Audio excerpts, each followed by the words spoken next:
Olá, tudo bem? Nós estamos de volta para mais uma edição do podcast Alergia Descomplicada, um projeto de educação pela internet para conscientização sobre alergia da doutora Isabela Jardim Leite. Tudo bem, Isa? Tudo bem, Wellington. Então vamos lá. Você sabe, nós começamos aqui com algumas matérias que saem sobre alergia, que às vezes me deixam a situação mais mistificada, com mais problemas do que soluções, né? E a gente traz aqui o comentário da doutora para que ela esclareça, para que ela fale, né? A gente tem a oportunidade de trazer um pouco mais de informações para você que nos acompanha. Isa, a primeira matéria é de um site português, o sapo.pt, falando das alergias alimentares na escola. O título da matéria é Como evitar e a que alimentos devemos estar atentos.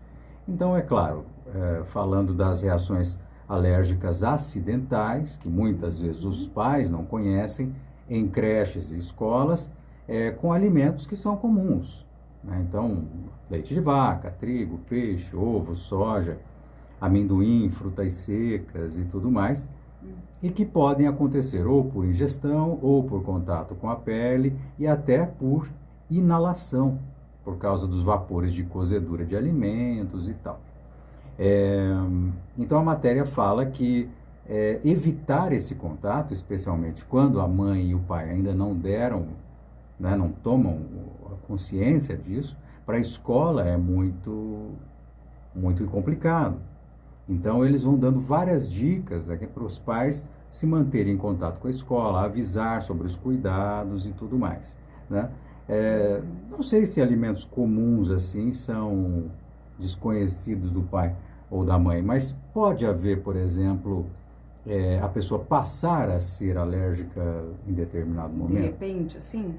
Então, é muito difícil que isso aconteça, mas pode acontecer sim, mas algumas alergias alimentares, em especial a do leite de vaca, né, que a gente chama de APLV, ela costuma aparecer especialmente na infância, quando é bem pequenininho, bem novinho, né, em bebês. Então, é muito difícil que a primeira reação alérgica aconteça na escola, até porque a criança está o tempo todo se alimentando, né? Então, assim, a chance dela ter o primeiro sintoma, a primeira reação no ambiente familiar é muito maior do que na escola.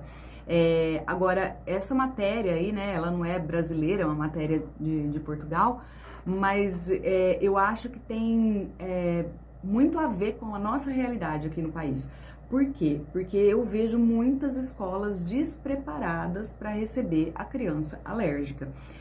E às vezes os próprios pais, né? Não acredito que o pai ou a mãe não saiba da alergia do filho ou coisa do tipo, porque aí, pelo que eu entendi dessa matéria, se coloca um exemplo de uma situação assim que a criança teve a primeira reação lá na escola, os pais ainda não sabiam dessa alergia e tal.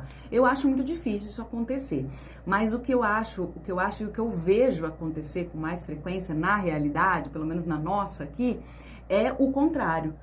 O pai e a mãe sabem, né? Eles notificam a escola, mas a escola muitas vezes ela não está preparada para essa criança alérgica, porque conforme a matéria colocou, e isso é a pura verdade, a criança ela pode reagir a diferentes tipos de contato com o alimento. Ela não precisa necessariamente ingerir o alimento. É claro que isso tudo tem a ver com o grau de sensibilidade, vai depender do grau de sensibilidade da criança, mas de um modo geral, a criança pode reagir quando ingere o alimento, quando ingere traços do alimento, quando tem no ambiente, quando tem contato ou com o próprio vapor, que é assim bem mais difícil, mas pode acontecer, né? No caso da escola, vai acontecer se a criança estiver muito próximo da cozinha, do local onde é manipulado o alimento, né?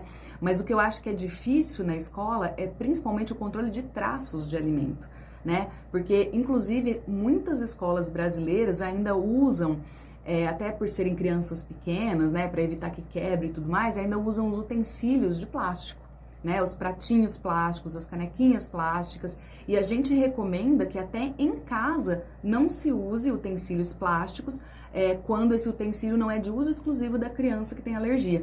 Por quê? Porque são materiais porosos, o plástico, a madeira, e aí as moléculas de proteína, elas podem ficar nessas rachaduras, ainda que se lave muito bem esse utensílio.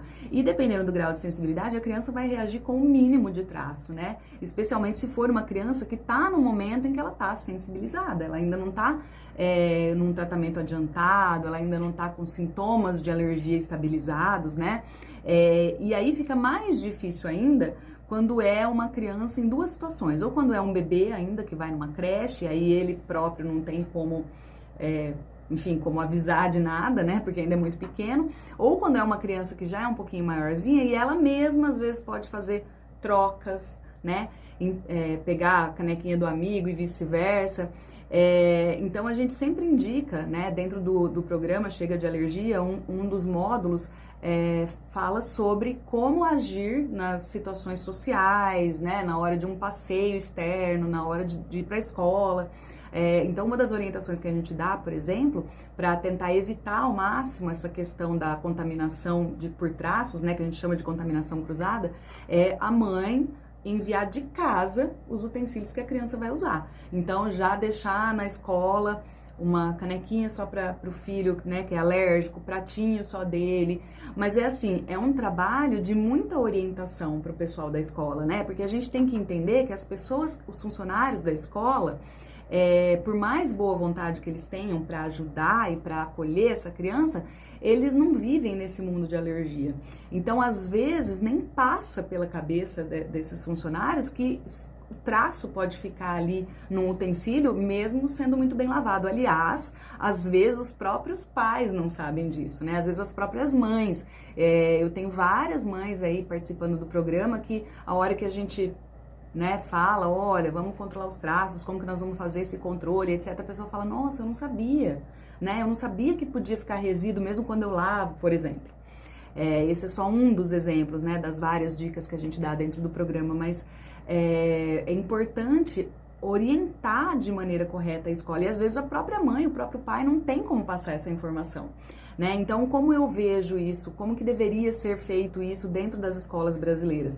Eu acredito que as escolas deveriam ter acesso a algum tipo de treinamento, porque é uma realidade a presença de crianças com alergia alimentar nas escolas. Esse número tem aumentado cada vez mais e as escolas brasileiras não são preparadas. Não só em relação a treinamento de funcionário, né, conhecimento dos funcionários, como também numa questão até física, né? Muitas vezes não tem como você separar um utensílio, você ter...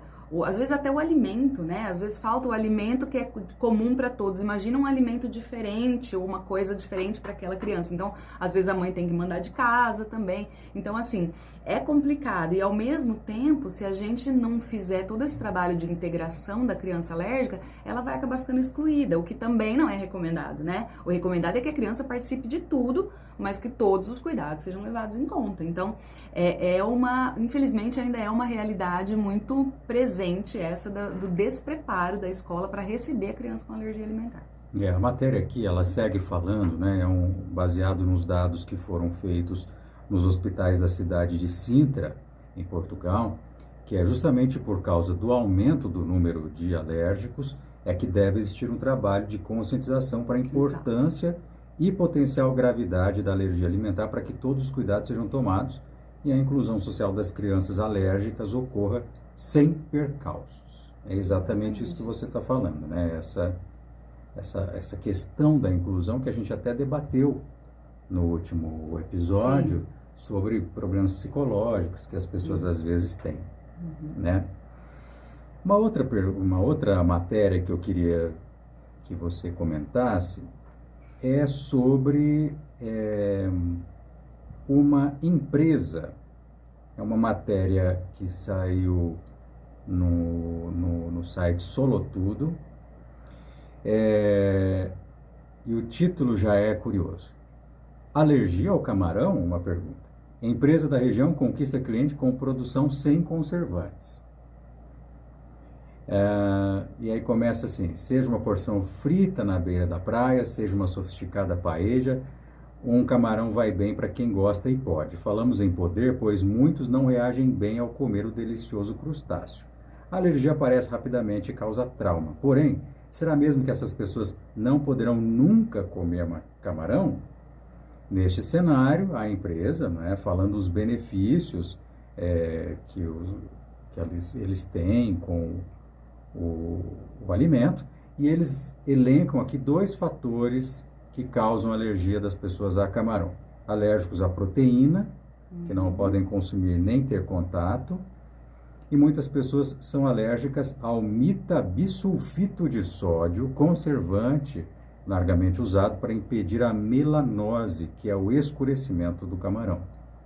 E então a empresa está falando que tome esses cuidados e informa as pessoas sobre o cuidado. E me lembrou aqui, Isa, de uma morte que houve aqui na cidade de Bauru, numa praça muito famosa, né? De uma pessoa que foi experimentar um camarão e a pessoa morreu na frente das pessoas. Ele foi um choque anafilático gravíssimo. Então, é um pouco complicado, porque isso que você tá falando, né, o que essa matéria fala, me lembrou de várias outras situações em que uma empresa se aproveita de uma situação que é real, como o caso de alergias a camarão, que não é uma coisa muito difícil de ter, ou o aumento dos casos de alergia para fazer um marketing, né? Por que eu estou dizendo isso? Por 2 motivos. A maioria das alergias a peixes e crustáceos, principalmente crustáceos, são aquele tipo de alergia IgE mediada, que a gente já comentou aqui também em outros episódios, que são aquelas alergias que têm resposta rápida e que estão ligadas ao choque anafilático. Significa que todo mundo que tem alergia a camarão é esse tipo? Não, não é todo mundo, mas a maioria é. E, por sua vez, a maioria das alergias são alergias à proteína do camarão e não à substância química. Agora, existe alergia à substância química? Sim, e há várias, não só essa que é usada para conservar a coloração, né, do camarão, para não deixar que ele escureça, como corantes, né? O corante vermelho, por exemplo, é um dos que mais causa alergia em criança.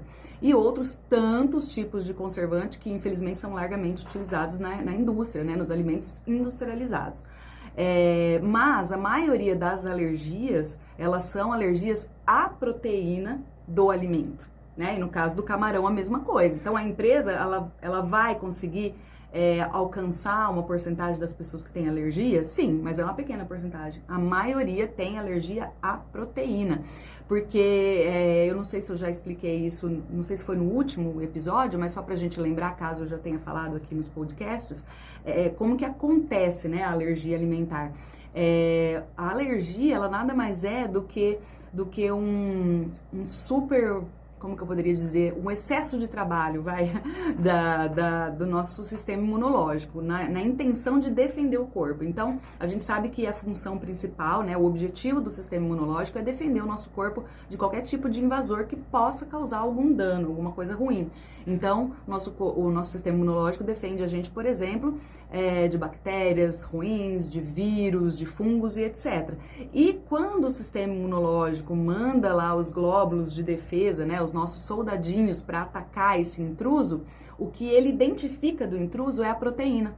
Então, é a proteína que faz parte desses intrusos. E, às vezes, pode acontecer do sistema imunológico, ou porque ele tem um trabalho, né, um funcionamento alterado, exagerado, ou porque ainda é imaturo, que é o que acontece principalmente quando as alergias aparecem em bebês. Ele vai entender que a proteína do alimento é a proteína de um invasor. Então, por isso que as alergias alimentares, na grande maioria, são relacionadas à proteína do alimento. Então, é proteína do leite de vaca, né? A PLV. No caso do camarão, a alergia à proteína do camarão. No caso de quem tem alergia ao glúten, o glúten é a proteína que tem no trigo, no centeio, na cevada. Então, é sempre a proteína do alimento, porque ele confunde, o sistema imunológico confunde com um real ser, né? Como uma bactéria ou um vírus que está invadindo o corpo. Então, ele confunde o alimento com isso. Então, normalmente é a proteína que causa, né? E aí, então, por esse mesmo motivo, a maioria das alergias são alergias à proteína. E isso me lembrou de fazer um comentário de um outro alimento que é muito comum acontecer deles usarem a estratégia de marketing e isso acabar causando uma confusão, que é a história do zero lactose, né?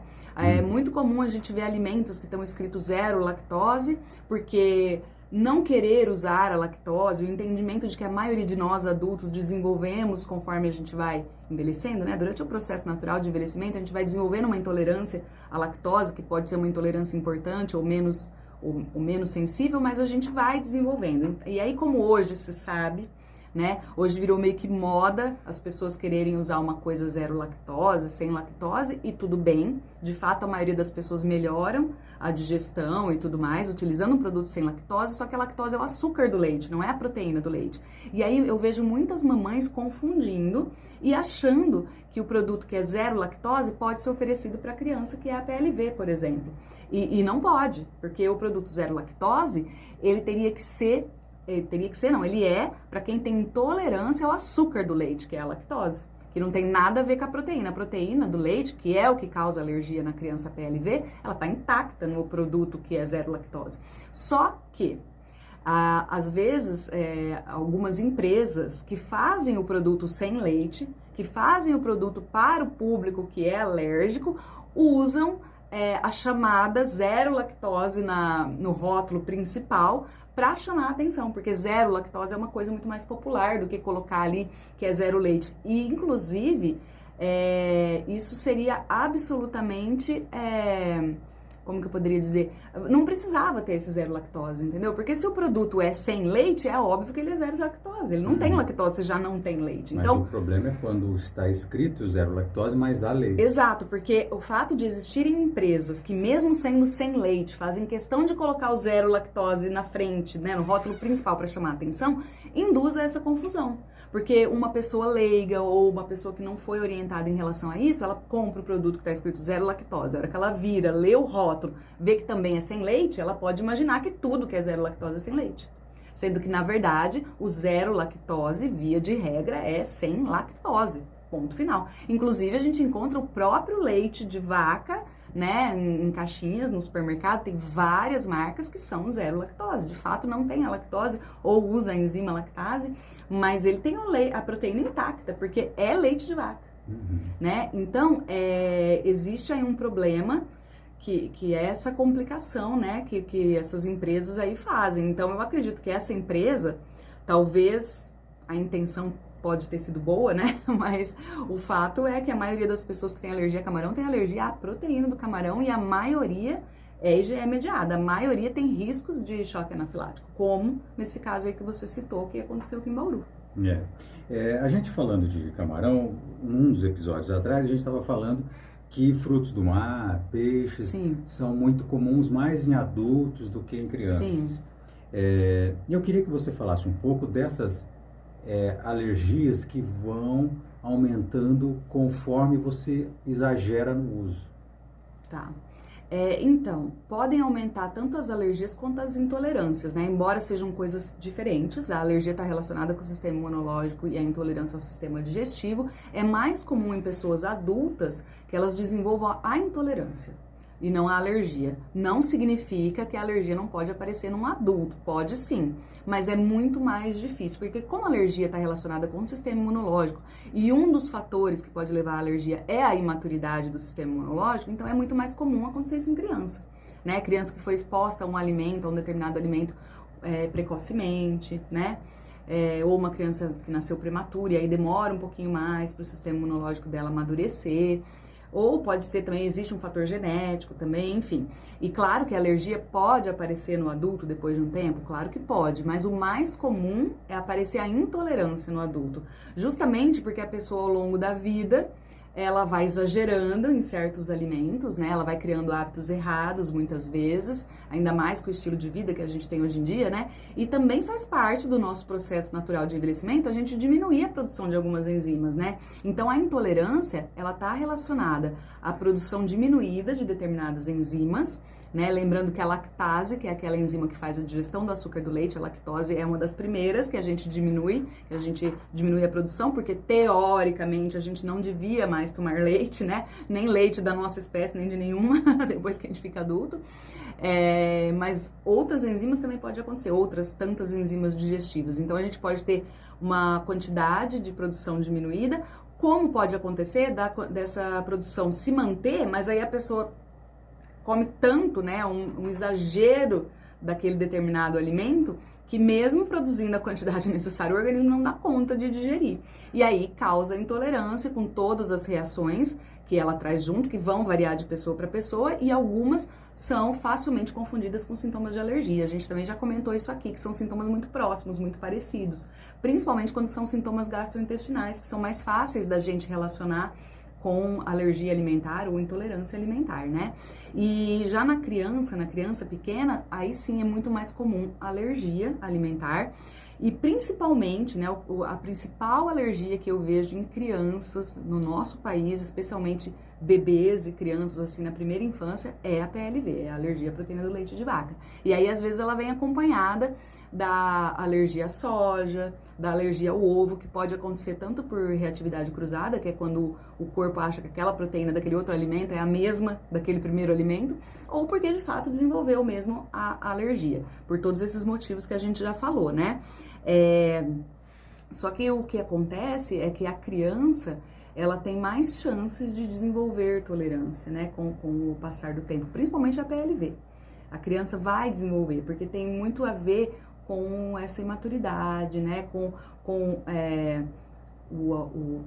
a introdução precoce do alimento, e isso também faz com que a alergia a peixe, crustáceo, seja mais difícil em criança, porque é mais difícil a criança, no primeiro ano de vida, ter contato com esses alimentos, né? É muito difícil uma criança que a gente nem recomenda, inclusive, né? Que antes de 1 ano já ofereça camarão, carne de caranguejo, essas coisas, no máximo um peixinho, né? E ainda assim, não vai ser o primeiro alimento, dos primeiros alimentos que você vai oferecer na introdução alimentar.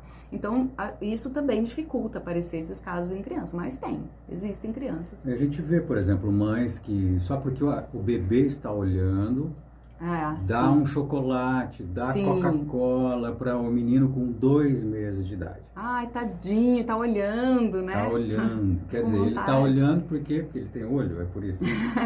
A criança, né, principalmente o bebê, eles têm curiosidade com tudo que tá acontecendo em volta deles, né? A criança, a gente já sabe que a criança, uma das formas dela aprender é a forma lúdica, né? Então, quando, por exemplo, se você pega uma embalagem que seja um chocolate, já que você usou como exemplo, e aquela embalagem é colorida, a criança olha, às vezes até arregala o olhinho, e não quer dizer que ela quer comer o chocolate. Às vezes foi a embalagem que chamou a atenção. Porque como que a criança vai sentir vontade de comer um alimento que ela nunca comeu antes?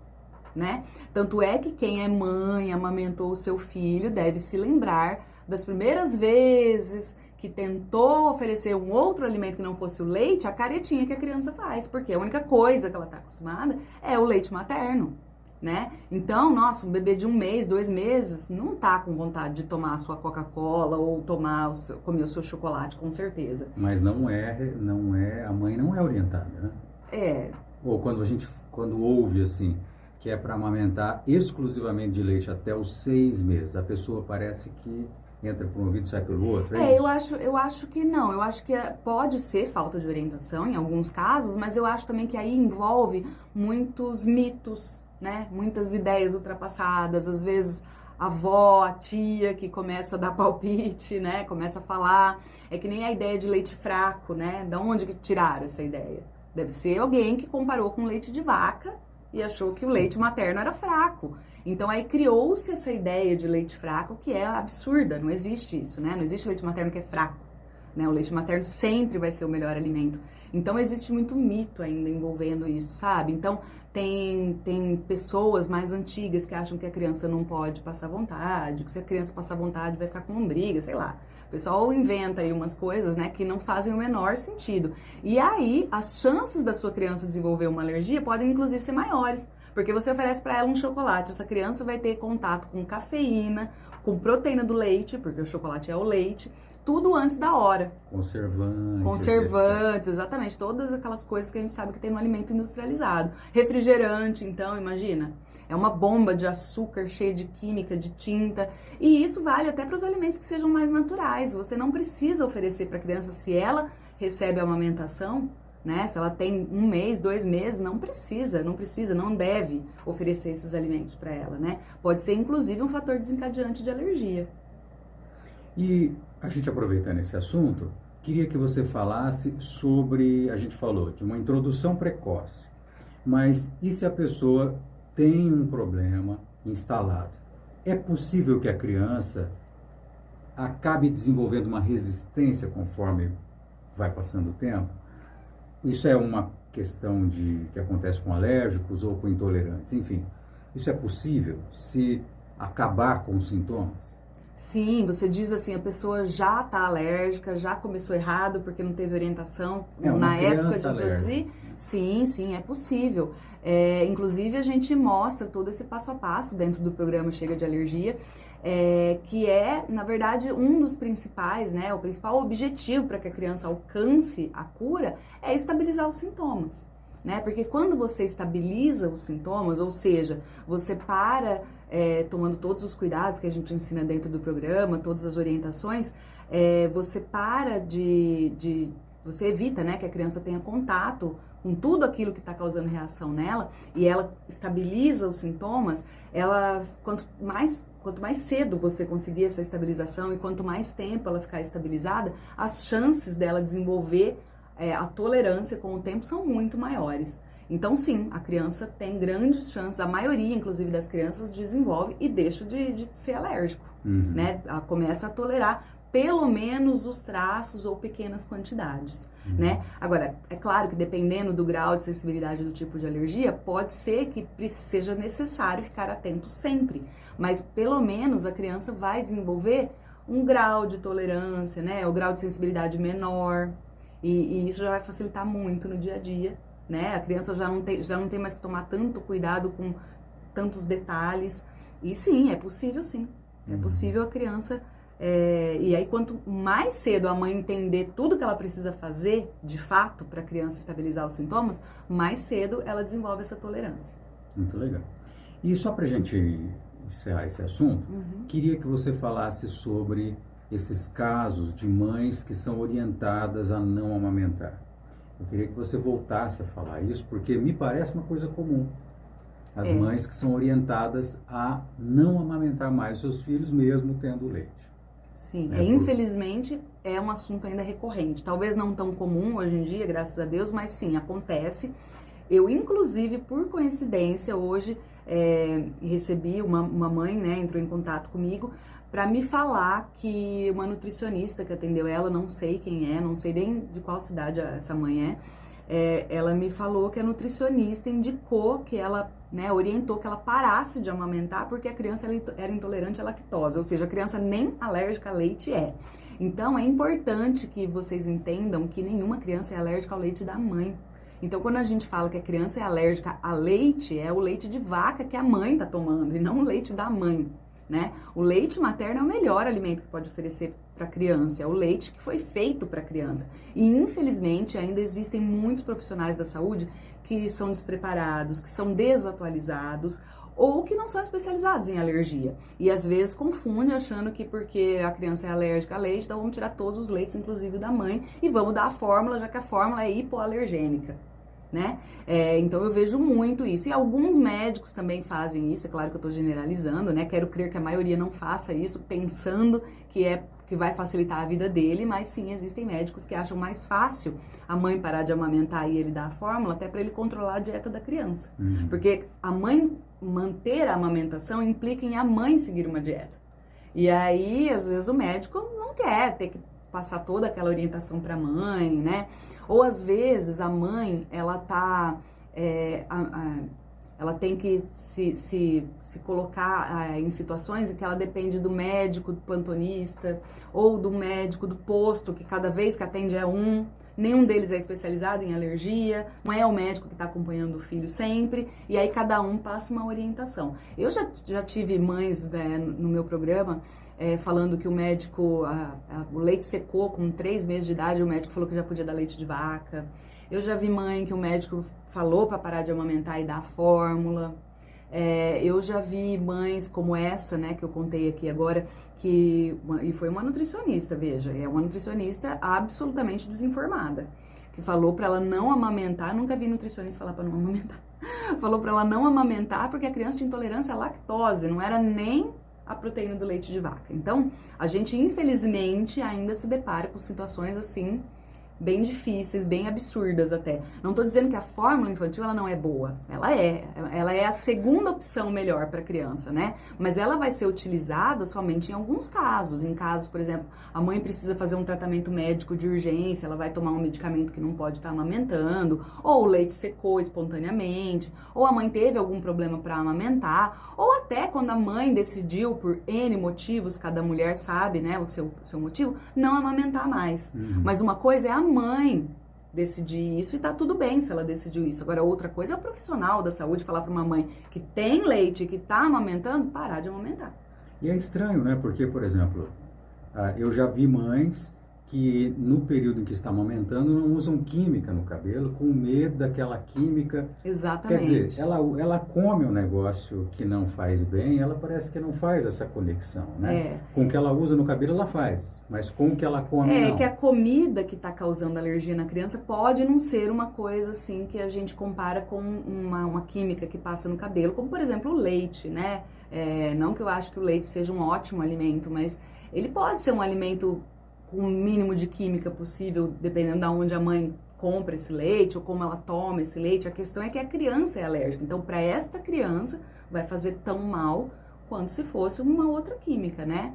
Mas aí a gente pode comparar com a fórmula. A fórmula, por mais que ela tenha sido desenvolvida para suprir todas as necessidades nutricionais da criança, ela existe de fato para ajudar, né, para melhorar a resposta da criança, o desenvolvimento da criança, quando não é possível a amamentação, não deixa de ser uma coisa artificial, porque não é o leite natural que está ali, né? E ela traz algumas consequências, né? Traz.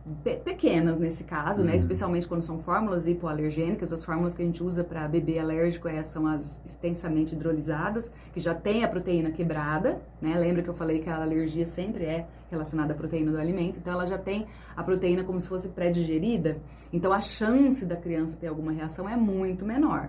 Sem contar que a fórmula ela é balanceada com os nutrientes, minerais, etc., que a criança precisa, né? E que teoricamente tem também no leite da mãe. Então, teoricamente, é uma fórmula que tenta copiar o leite da mãe. Mas é claro que, como tudo que é copiado, não tem como ser exatamente igual. Então, o leite da mãe é sempre a melhor coisa. Mas eu falava por causa do preço, especialmente. Né? Sim. E por causa de casos que eu já ouvi de crianças que ficam ressecadas. Não é que a fórmula está fazendo mal, é que a fórmula tem as suas consequências. Sim, isso é verdade.